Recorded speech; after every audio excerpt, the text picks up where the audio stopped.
Alright class, let's discuss chapter number 3, that is agrarian structure under the British. So I'm going to discuss a difficult word. It means a blue letter of these words, that is highlighted by blue letters. So I'm going to discuss the meaning of those words properly. Okay, so let's discuss the first word of this chapter is that is Warren Hastings. Warren Hastings basically किसी का एक नाम है, किसी person का एक name होता है. Okay, so and second word आपका है सर एलिजा एमपी. तो एलिजा एमपी कोई फीमेल नहीं है, ये मेल है, ये भी किसी का एक नाम होता है. ठीक है, ये चीफ जस्टिस में जो 3 असिस्टेंट थे उसमें ये चीफ जस्टिस अपॉइंट किए गए थे जब कोर्ट गवर्नर ने रेगुलेशन एक्ट के थ्रू ब्रिटिश अम्पायर ने अपने यहाँ पे एक सुप्रीम कोर्ट ओपन किया था कलकत्ता में. तो वहाँ पे 3+1 चीफ बेंचेस की आपकी जो मेंबर बैठाए गए, तो उसमें से ये जो आपकी चीफ जस्टिस थे सर एलिजा एम्पे. ओके, उनका नाम है.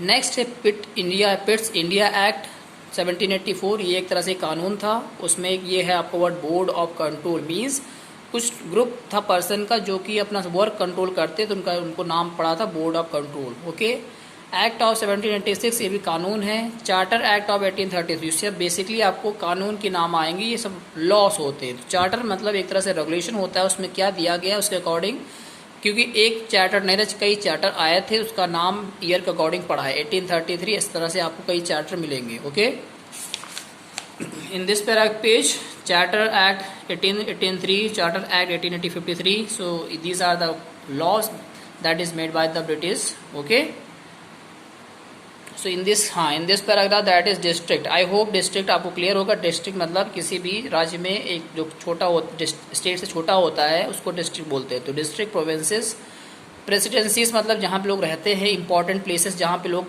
का इंपॉर्टेंट ऑफिस होता है रूल करने का, तो उसको प्रेसिडेंसीज बोलते हैं. Okay, and the governor general. तो गवर्नर जनरल आपको मालूम होगा जो हेड होता है स्टेट का, उस जगह का, उस प्रेसिडेंसी का, उसको गवर्नर जनरल बोलते हैं. एंड उसके नीचे होता है कलेक्टर और मजिस्ट्रेट.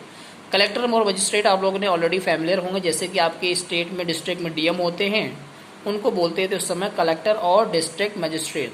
तो स्ट्रक्चर ऑफ ब्रिटिश एडमिनिस्ट्रेशन मतलब इनका स्ट्रक्चर कैसा था ब्रिटिश का अपना रूल चलाने का. सबसे ऊपर गवर्नर हुआ करते थे, गवर्नर के अंडर काम करते थे सिविल सर्विस के सर्वेंट थे, आर्मी, पुलिस एंड जुडिशरी ये इनके अंडर में थे. ओके, सुना in this police, judiciary, civil service, ये सब वर्ड आपको क्लियर होंगे. पुलिस मतलब पुलिस होती हैं, जुडिशरी मतलब जो जज आपके हाई कोर्ट सुप्रीम कोर्ट में, सिविल सर्विस जो आपके IAS IPS होते हैं, आर्मी मतलब जो army person. I think that is clear. And ये लॉर्ड कॉर्नवालिस मीन्स ये एक पर्सन का नाम है जिन्होंने हमारे इंडिया में सिविल सर्विस की स्टार्टिंग कराई थी. एंड लॉर्ड वेल्सले ये भी एक तरह से fort William educate young recruit मतलब कॉलेज फोर्ट विलियम के, वहाँ पे ये एक कॉलेज सेटअप किया था जिसका नाम फोर्ट विलियम था, ताकि ये नए नए सिविल सर्वेंट को रिक्रूट कर सके. ओके, नेक्स्ट है थाना. थाना आपको मालूम होगा, पुलिस थाना, दरोगा, थाना, कोतवाल, चौकीदार, ये सब तो पुलिस के टर्म हैं, आप लोगों ने फैमिलियर होंगे इनसे. ठीक है, इसमें कोई डिस्कस करने वाली चीज़ नहीं. नेक्स्ट है मौलवीज, पंडित, काजी, मुफ्ती, पंडित, ये सब आपके धर्मशास्त्र. ये सब बेसिकली लोग होते हैं. टीचर, मौलवी टीचर, पंडित उस तरह में टीचर हुआ करते थे, काजी, मुफ्ती जो पंडित लोग पूजा करा सब कुछ प्रे कराते थे.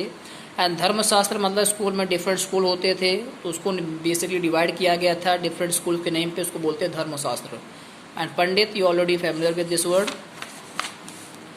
हाँ, नेक्स्ट है आपका मौलवीज हो गया. Regulating act of 1773, this is a law. ये लॉ है एक.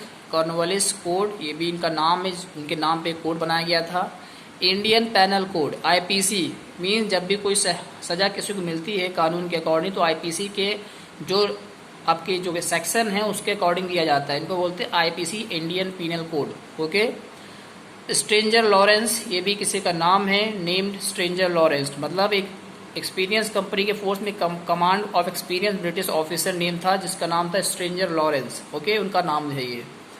नेक्स्ट वर्ड में आपका है companies troop, Roman troops, basically ये सेना का एक टुकड़ी होती है, उनका नाम रखा गया है. सिपॉयज मतलब आपके जो सोल्जर होते हैं उनको सिपॉय बोलते हैं. सूबेदार, सूबेदार मतलब ट्रूप में जो हेड रैंक पे होते हैं, rank lower than that officer, सूबेदार बोलते हैं. ओके, नाउ नेक्स्ट है दीवानी. दीवानी बेसिकली एक तरह से बहुत बड़ा राइट होता है जहाँ पे आप बेसिकली क्या कर सकते हैं, रेवेन्यू का कलेक्शन कर सकते हैं. रेवेन्यू यानी पैसा कलेक्ट कर लेते हैं, उसको दीवानी बोलते हैं. ठीक है, एंड आपका इजारदारी सिस्टम, ये दरअसल एक सिस्टम था जिसको आपके वैरेन हास्टिंग ने इंट्रोड्यूस किया था ताकि ये इनके अंदर राइट आ जाए कि highest bidder for a period of 5 year, मतलब जो कहते हैं ना कि पोस्ट के लिए जो सबसे ज़्यादा बोली लगा सके, कॉन्ट्रैक्ट ले सके, उसको बोलते थे इजारदारी सिस्टम। मतलब कोई काम है, कोई पोस्ट है, उसके लिए सबसे ज़्यादा बोली कौन लगाएगा। तो इसको देख तरह से यहाँ पे कॉन्ट्रैक्टर भी वर्ड आता है। कॉन्ट्रैक्टर मतलब ठेका लेने वाला पर्सन जो होता है, जो किसी काम को पूरा करने का सिस्टम लेता है।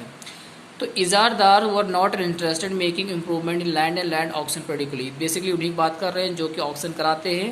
तो नेक्स्ट है आपका जमींदार। जमींदार आप लोग बेसिकली मालूम होगा, जमींदार लैंड लॉर्ड हुआ करते थे, जो बहुत ज़मीनें जिनके पास हुआ करती थी उनको जमींदार बोलते थे। Okay. Absentee land Lord means इसमें से कुछ ऐसा है कि जो अपने लैंड जो होते हैं दूसरों को रेंट पे दिया करते थे, एज अ लीज पे दिया करते, उनको एब्सेंटी लैंडलॉर्ड, मतलब लैंड तो है लेकिन उनके नाम पे नहीं, मतलब उनके एक्चुअल उस टाइम पे हुआ नहीं करते थे, उनको एब्सेंटी लैंडलॉर्ड बोलते थे। मतलब उन्होंने कुछ समय के लिए अपनी लैंड किसी को लीज पर देती है, ठीक है। एंड रोटवारी सेटलमेंट मतलब एक सिस्टम था रेवेन्यू कलेक्शन करने का। और महलवारी सेटलमेंट ये भी एक तरह से एक सिस्टम बनाया गया था ब्रिटिश के अकॉर्डिंग, ताकि ये लोग अपना रेवेन्यू कलेक्ट कर सकें। Okay. So in next paragraph I think one asamiwar system, basically एक तरह से आपका स्मूथ एंड सप्लाई इंडिको, मतलब planter adopted the asamiwar system. ये तरह से जो कल्टीवेशन करते हैं जो लोग इंडिगो का, उसको एकदम से ऑर्डर में स्मूथली सप्लाई कर सकें, उसको एक सिस्टम अपनाया था इन्होंने, असमी वार सिस्टम। बेसिकली ये आपका रिलेटेड है किससे, इंडिको के कल्टीवेशन से। इंडिको एक फसल होती है, उसके कल्टीवेशन से ये आपका रिलेटेड है। ओके।